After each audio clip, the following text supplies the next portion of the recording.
ಸಾಕ್ಷಾತ್ ಶ್ರೀ ಮಹಾವಿಷ್ಣುವಿನ ಕಿರೀಟವು ಇನ್ನೂ ಈ ದೇಗುಲದಲ್ಲಿ ಇದೆ. ಮೈಸೂರಿಗೆ ಬಾಯಿ ಹೇಳ್ತಾ ಶ್ರೀರಂಗಪಟ್ಟಣಕ್ಕೆ ಹಾಯ್ ಹೇಳ್ತಾ ನಾವು ಹೋಗ್ತಾ ಇರೋದೇ ಶ್ರೀ ಚೆಲುವನಾರಾಯಣಸ್ವಾಮಿ ಅವ್ರನ್ನ ನೋಡೋದಕ್ಕೆ, ಅಂದರೆ ಮೇಲ್ಕೋಟೆಗೆ ಹೋಗ್ತಾ ಇದ್ದೀವಿ.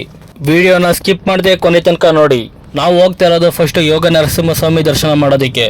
ಮಹಾವಿಷ್ಣುವು ವೈಕುಂಠದಲ್ಲಿ ಯೋಗ ನಿದ್ರೆಯಲ್ಲಿದ್ದಾಗ ಪ್ರಹ್ಲಾದನ ಮಗನಾದ ವಿರೋಚನ ಬಂದು ಶ್ರೀಹರಿಯ ಕಿರೀಟವನ್ನು ಕದ್ಬಿಡ್ತಾನೆ. ಶ್ರೀಮನ್ನಾರಾಯಣ ಯೋಗ ನಿದ್ರೆಯಿಂದ ಇದ್ದಾಗ ಕಿರೀಟವು ಕಾಣೆಯಾಗಿರುತ್ತದೆ. ತಕ್ಷಣ ಗರುಡ ದೇವನನ್ನು ಕರೆಯಿದ್ದು ಈಗಲೇ ಪಾತಾಳ ಲೋಕಕ್ಕೆ ಹೋಗಿ ಕಿರೀಟವನ್ನು ಮರಳಿ ತರುವಂತೆ ಆಜ್ಞೆ ಮಾಡುತ್ತಾರೆ. ಗರುಡ ದೇವವನ್ನು ಯುಗ ಯುಗಗಳ ಕಾಲ ವಿರೋಚನನ ಜೊತೆ ಯುದ್ಧ ಮಾಡಿ ಕೊನೆಗೂ ಕಿರೀಟವನ್ನು ವೈಕುಂಠಕ್ಕೆ ತರುತ್ತಾರೆ.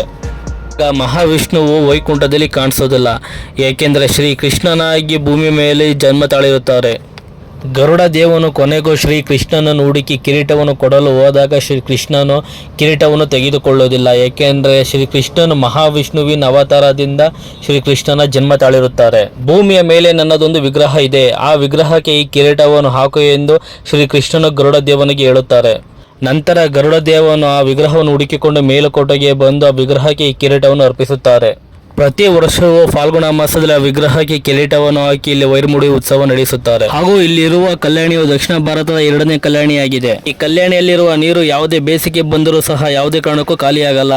ಹಾಗೂ ಈ ಕಲ್ಯಾಣಿ ಒಳಗಡೆ 5 ಬಾವಿ ಇದೆ, ಅಲ್ಲಿಂದ ಇಲ್ಲಿಗೆ ನೀರು ಬರುತ್ತೆ ಎಂದು ಹೇಳ್ತಾರೆ.